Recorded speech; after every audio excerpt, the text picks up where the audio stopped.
Ready? Yeah. Okay. What's with the burning bush?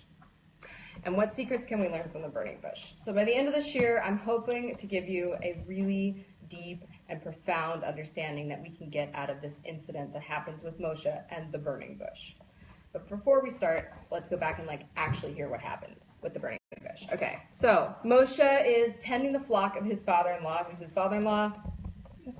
Yisro. Okay, great. The priest of Midian. And he drives the flock out into the wilderness, and they get to where? Where do they get to? Where do they get to? Wait, what? Where does this happen? Where does the burning bush story happen? Har Sinai. Okay, but what's it called? It's not Horeb. Okay, great. So they get to the Mount of Horeb, the mountain of God. Okay, so this is actually Har Sinai, right? And an angel of the Lord appeared to him in a blazing fire out of a bush. A bush in Hebrew is called a sneh, okay? It's a specific kind of thorny little sort of tumbleweed, right? Okay. So, and the angel of God appeared to him in the blazing fire out of the bush. And he gazed, and the bush was all inflamed, but the bush was not consumed. And Moshe said, I must turn aside and look at this marvelous sight. Why doesn't the bush burn up? And when Hashem saw that he had turned aside to look at it, Hashem called to him out of the bush and said, Moshe, Moshe. And Moshe responds, Hineni, because that's what you say when God calls your name. Right, okay. Hineni. And Hashem said to him, do not come closer. Remove your shoes from your feet, because the ground which you stand on is holy ground. Now, this is a super strange story, right? Why is God talking out of a bush? Why is that happening? Well, I mean, honestly, if you imagine that God's going to appear to Moshe Rabbeinu, do you really think it's going to be out of a burning tumbleweed? Really? B, why does the tumbleweed not get consumed? And why do we care? And why is that important? And why is that it's so important that Moshe, stops and has a second look at it? How does he even notice that? I mean, when you see a tree on fire, do you go, I'm wondering if it's being consumed? Do you analyze it, or are you just tree on fire, throw water on it? Moshe's response is tree on fire, let's stop and look at this marvelous sight. What? How did he even notice? And the other thing is when God sees that Moshe turns aside, he's oh, it's go time, let's talk. Right? And he's Moshe, take off your shoes. You are on holy ground. Was it not holy before he turned aside? Why are we taking off our shoes? Why is it holy? Is it because of the bush? Is it because of God? What's going on? This incident is so strange. And this is the launching pad for Moshe's whole career as Shaliach of Am Yisrael, right? So this is where God's the whole burning bush thing happens, and then God's by the way, we're going to Egypt, we're getting the people up out of there, right? And then they have their whole discussion about Moshe says no, and Hashem says no really, and Moshe says no, I can't talk, and he says who give you a mouth? Hush now, you're going down to Egypt, right? So this incident is the launching pad. It's super important, but what is going on? Okay, so what I want to try to understand in this year is what's going on with this incident. So I have a couple questions, right? The first question is, why the thorn bush? Okay? Rashi says, that the thorn bush was supposed to show Moshe that Hashem was with Bnei Israel in their suffering. That's what Rashi says. So I didn't understand what Rashi meant. Why would a thorn bush tell me that? Okay, so I had to go back to the Midrash that Rashi was quoting, which is Midrash Tanhuma. And what it says is, why did God appear in the midst of a bush of thorns instead of a big tree or in a column of smoke or something like that? The Holy One, blessed be He, said, I have stated in my Torah, I will be with him in his time of trouble. In Tehillim, it says, Imo anochi batzara, I'm with him in his trouble. So in so much that Bnei Israel was enslaved and they were suffering, Hashem appeared to Moshe in a bush of thorns, which is a place of suffering. Okay, do you guys ever remember watching those really old Disney cartoons? And there's Brer Rabbit. Ever heard of Brer Rabbit? Oh, Brer Rabbit. He gets chased by somebody and he's trying to run away, and so he jumps into a thorn bush to get saved, right? Why? Because the thorn bush, he had grown up there, but anybody else trying to get into a thorn bush, you're going to get stabbed. A lot. Prickly. So what's Hashem trying to say with this whole thorn bush thing is saying, like Am Yisrael is in a place of suffering, full of thorns, full of pokes, full of bleeding, full of pain, I'm with them in that. Like, it wouldn't be appropriate for him to be like in a giant cedar or like a beautiful column of smoke or like, I don't know, like a glorious shiny bubble, because like his people are suffering. You want to show that you're with them? Show something that causes suffering. Show something that's painful, a thorny bush. Something lowly, right? Something low to the ground, tiny, kind of like, scraggly. Like, I'm with you in that, is what Hashem is saying. Okay? The other thing that they say about why a thorn bush, this comes from the Mizrahi, which is a commentary on Rashi, okay, which is bringing another part of Midrash. And he says, what you should learn from the thorn bush is like this. She'en makom panui belo shechina ve'afilu b'snei. There is no place in the world without the Shekhinah in it, even a thorn bush. You'd think, okay, you see a beautiful stately cedar, or you see like a cloud of smoke, and you're like, oh, obviously those are divine. God is everywhere. The Shekhinah, the presence of God, can be felt everywhere in our world, even in something as lowly as a thorn bush. It doesn't have to be these high, lofty, holy things. Even in a thorn bush can be the Shekhinah. Okay? The Midrash also says that we can learn some stuff about Am Yisrael from the thorn bush. Like, for example, a thorn bush has to have water to grow. Okay? Specifically, these are like those little like scrubby plants, like that grow like the side of a river, those like kind of like scrubby. And we're also in a desert area, right? So like there's a little bit of water, you get those like scrubby little plants, right? Okay? So just like a thorn bush needs water to grow, come on, fill in the blanks. Water is Torah. The thorn bush is the Jews. So the thorn bush needs water, so the Jews need the Torah. Okay, great, beautiful. And just like a thorn bush has both thorns and roses, so Am Yisrael also has tzaddikim and rashayim. It's not just one thing. We have beautiful flowers, and we also got some spiky, prickly kind of folks. I'm assuming we all have had that experience, yes? Okay, great. So we can see the thorn bush is teaching us that there's nowhere without God, that God is with us in our sorrow, that Am Yisrael is like a thorn bush in a couple ways, but like what's with the burning? Why is it on fire? And why is it not being burnt up, and why do we care? Okay, so this, the Sforno goes deep into.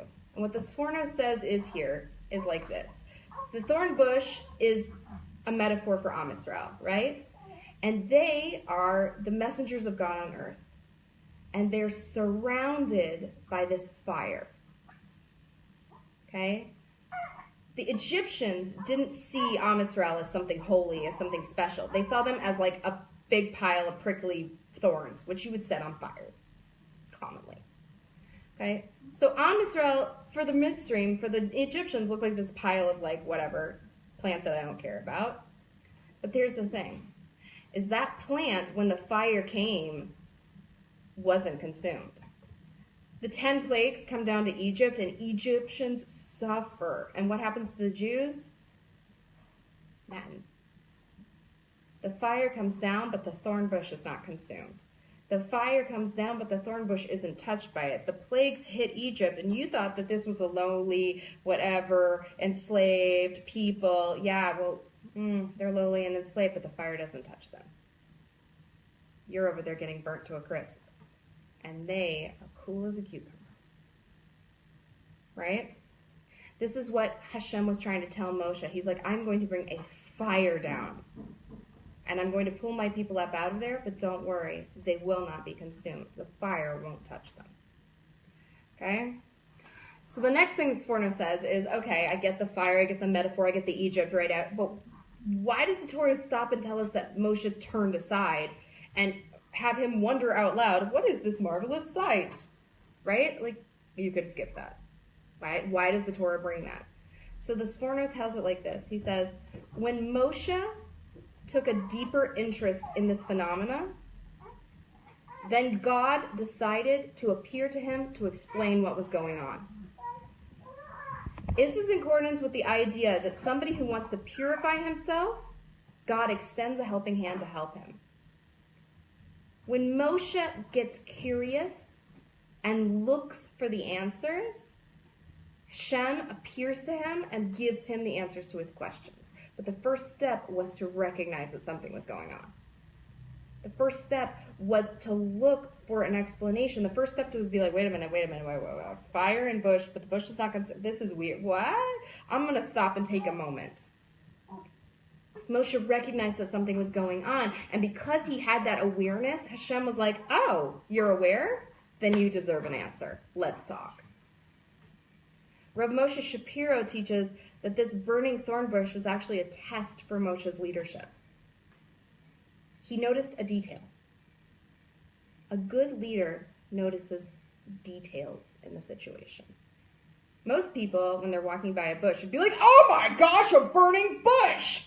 Fire! Ah! Right? That would have been the response. But Moshe's response was, okay, so there's a burning bush.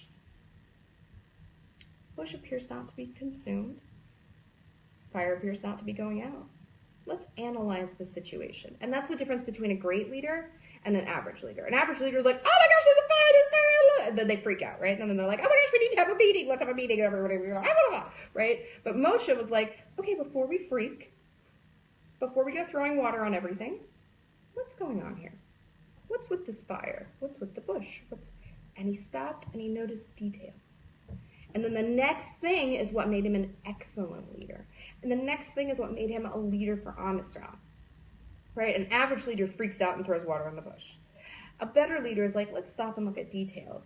Moshe said, let's turn aside. What Moshe did was he turned and he went for a new perspective.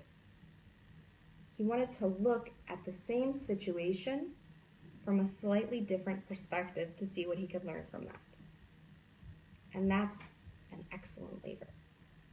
Not only do you see a situation and you first realize what's the details and you analyze it and you try to figure out what's going on, but second, you take yourself out of the position that you were in and you move, you turn around and you see it from the different side to try to understand what's going on.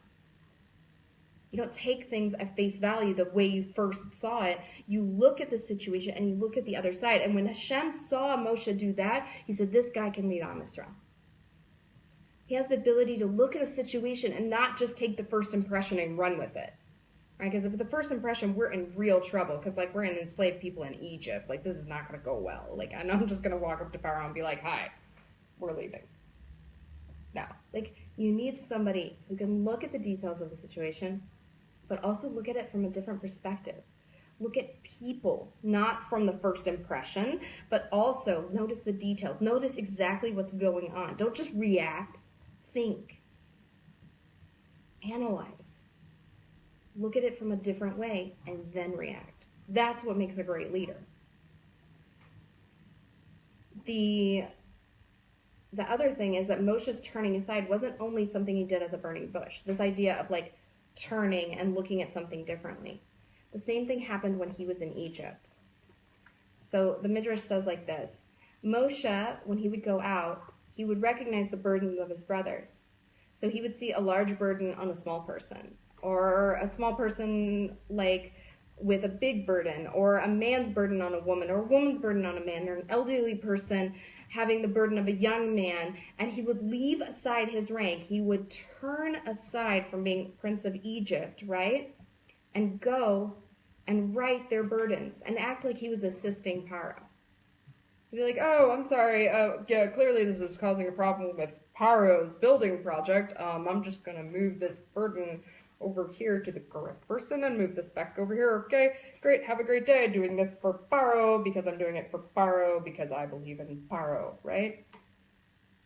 When he turned aside, HaKadosh Baruch Hu said, just like you turned aside from your business and saw the sorrow of Am Yisrael and acted towards them like a brother, I'm going to turn aside and I'll leave the upper realms and I'll come down to even a lowly thorn bush to speak to you. You brought yourself down to be with my people, to help them, to care for them. I'll bring myself down to speak to you. It's this idea of Moshe's ability. He was the most humble person who ever lived. So he had this ability to bring himself down. So HaKadosh Baruch Hu was like, you can bring yourself down, I can bring myself down. I can bring myself down to the lowliest bush and call out to you from a bush. Because you turn aside from yourself. You don't just stay in one spot and see things from one perspective. You move and you look at things in a different way. I can do the same. We can make a plan. We can bring the people out with this kind of work. So this is all really great and really, really nice. But I think there's something even deeper and even more mind-blowing. So this comes from the Netivot Shalom, which is one of my favorites. He's like all-star, okay? So this is how he puts all of these different things together, okay? The questions are, why a bush? Why a bush that is burning, that is not consumed? Okay, why does Moshe turn aside? Why holy ground? Okay, we're going to bring that all together in one explanation. Okay, so he says the way that you have to understand this starts with understanding the bush, understanding this tumbleweed, understanding this burning bush, by understanding how plants grow. Okay, what happens is you take a seed, you put the seed in the dirt, and then the seed starts to rot. Okay? It rots away until the very last tiny bit is left, and then it sprouts. It's this moment, says the Netivot Shalom, when the seed has completely rotted away, is completely destroyed except for one tiny bit, that's the moment of renewal. That's the moment that the plant can start to grow. Israel and Egypt can be compared to a plant right at that moment. We were on which level? 49. The 49th level of Tumah, the 49th level of impurity, the 49th level of distance from God. When you hit 50, game over. You disappear. You stop existing. We were on the 49th level. The entire seed had rotted away. Everything was almost gone except this one tiny little bit left, and that was the moment of renewal. Once we hit that point, once we hit that 49th level, we were ready for the renewal. We were ready to sprout. We were ready to grow. We had to go through that rot. The burning bush that is not being consumed, that bush is the symbol of that tiny bit of Israel still clinging to Torah, still clinging to purity, still clinging to Hashem, and surviving despite the burning fire of Egypt. Okay, so what's this tiny part? What's this little remnant of the seed that would let this plant grow and sprout and flourish? What was left that was that thorny bush that couldn't be consumed? What was the sneh? What was this tiny bit that remained? Emunah. Chazal says that in the merit of Emunah, our fathers were redeemed from Egypt. Jews are called Ma'aminim b'nei Ma'aminim. Those with Emunah, the sons of those with Emunah. So what's Emunah? The worst translation in the universe is Emunah is faith. Eek. Because usually people are like blind faith. Emunah is not blind faith. Emunah is, ready for this? The experiential awareness that Hashem is the source of everything. That everything that happens is in His absolute control, and that He is taking care of you, and that you are never alone, ever. That is Emunah. The awareness that God has you. And the entire world. Einod milvado. Knowledge is when you're a kid, okay? You go to bed. You wake up in the middle of the night, and you start walking through your house, and you're scared. Because like you had a bad dream or something, like you heard like a sound outside. Knowledge is knowing that your parents are home and they will protect you. Emunah is the feeling of security that you have when you hear your parents breathing in the other room. It's the feeling that no matter what, I'm going to be okay. I am taken care of. Emunah is the root of the Jewish soul. Hidden deep, deep within us. It's this tiny part of us that remains no matter what. When everything else rots away, there is still Emunah.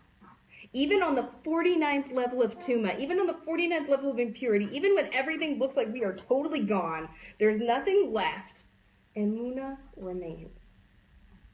And from that tiny part, renewal and growth can come. See, this part, this bit of Emunah in a Jew can never be destroyed. It is a thorny bush that will not be consumed by anything, even an all-encompassing fire. And by showing Moshe this sight, Hashem was saying, don't look at the outside. This thorny bush should burn up in a minute. Bnei Israel should have given up in Egypt and completely disappeared. We should have assimilated. We should have completely disappeared in the tomb of Egypt. But the Nativot Shalom says it like this: Emunah is the root of our souls. And in the depths of our souls, we are always connected to Hashem. Whatever the outside looks like, the inside is pure and holy and connected. This bush, this thorny bush, is still here. And Bnei Israel are not consumed. They have Emunah. They may be very, very low right now. But the point we are hitting right now, Moshe, you should know, this is the point that the growth is going to happen. This is the point that the renewal is going to happen. This is the point where we can turn it all around. All they have to do is rely on that Emunah. They have to cry out to Hashem. They have to call out that they don't want to be where they are. They want to grow. They want to sprout. Bnei Israel cried out to Hashem from the lowest of the lows, and that's what started the wheels of redemption, right? They scream. They don't even have words. They can't even say anything. They just scream. They say, that's enough. Because they had the Emunah. They knew that Hashem was there. They knew that everything depended on Him. When they scream, they hit the lowest level. They said, we cannot go any further. We want to grow. And that's when the Geulah starts. And that's when the redemption starts. That's when the growth starts. The seeds rotted. Let's start to grow. And that's why Hashem says to Moshe, you see this bush? It's not consumed. Take your shoes off your feet. Your shoes are your externals. Ignore what it looks like on the outside. Because I, Hashem, I see within. I see the soul. I see my children, my beloved children. I see their pure Emunah despite the fire raging around them. And the place that you stand, this is holy ground. This is holy ground. This is a holy people. This is my chosen nation.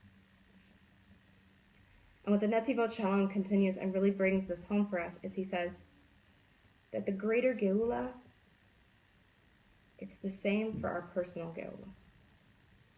When a Jew feels the demands of his soul and feels the pang of conscience and feels like he isn't content in his current spiritual status, when he feels lost, when he feels disconnected, when he feels low, when he feels like he's in the 49th level of Tumah. But he starts to seek how to renew, how to grow. Even when he feels like he has no Emunah left. Even when he thinks he's, sure, I don't even have Emunah, I'm so lost. He has to know that deep down, Emunah is there. It's just covered up. He's a beloved child of Hashem. He's connected. And this moment where he feels so low is going to be the moment of renewal. It's going to be the moment of growth. That burning bush was on the 15th of Nisan. 1 year later, to the day, Moshe marches Bnei Israel out of Egypt. And the greatest turnaround in history.